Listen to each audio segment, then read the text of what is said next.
Ang sarap nun. Yan ang fresh na fresh. Grabe. Nano Ang sarap. nakompra. Paborito ni Ate Bing. Oh. Ay, grabe, presko. Ay, grabe. Nasa iba sa iba. Iba. Salang ano, silog para ano. Tahasa. Wala mo kang pabili.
Ate. Kumakal, di ko kinuha dito.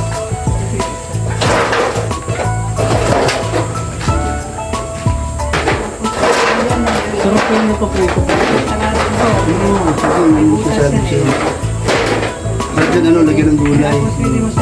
Yung ano, ilagay siya sa sinupin. Isang upuan. Oh, binilo na siya. Ang isa ganun na, 100 na lang. Oo. Mura. Pagsakan mo yun. Kailangan, kung napaga tayo, ano? Mas mahal.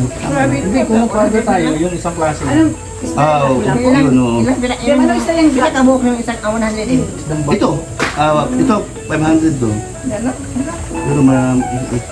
Sa amin mahal ang sticker. Pero ang mga ako doon, yung mga pasaya. Oo. Yung pro. Ay, marami hipon to. Ito, ipiprito natin to. Sa piprito to, sabi niya yung taga-tinda. Sa Malita kami nadayon ko yung ng ano, yung yellow pin na ano. Ha? Yung malalaki. Sa bawan, ito. Para sa kanila. Special. Mura lang ito. 250. Sa mahal din? Pero nung kaya madaling araw pa, maaga, na 350 daw to. Ay tanghali na, kaya maganda pinunta na punta oras lang. Madala din ako mga herbal teas. So, pag sa gabi, after dinner, ang kalinis ng yan. Oo. Herbal. Meron ako yung green tea. May green tea, meron din chamomile, herb. O yung chamomile. Ariwa ano? Ate Bing, paborito mo yan, oh. Yan na, gusto ko yan ko. Di ba? Hindi nakakain yan. Ate Bing, 2,000 yan, oh, pero daming nabili. Sa bawa natin. Kasi Mga ako kilo lang. lang naman din. Okay lang, ako lang problema, meron naman kami, meron naman kaming, kahit paano may darap may pera naman. Gano'ng kulang? Di ba pwede? Hindi na, okay na. Okay na, okay na. Balik mo yung pera. Hindi po. Ano eh?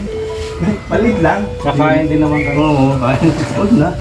Kami pa mga sanay sa timbrok Lang. Tapos ka na maglaba. Kamay naman. Hindi, ikaw tapos ka na maglaba. Meron pa ako dyan labahan. Mahal din ang paglaban ko din. Ang oras. Ay, bakit ang oras? Mahal na ngayon, ano? 800 na nga sa mga hindi. Para palabog ko sa tao. Sabi ko, Mamaya. mura pa sa laundry, 150. Ako naman eh. Kung wala ka pang babayarang ano, sabon, tubig. Papakainin mo pa yung naglaba. Yeah. Labanan. Para pag-uwi.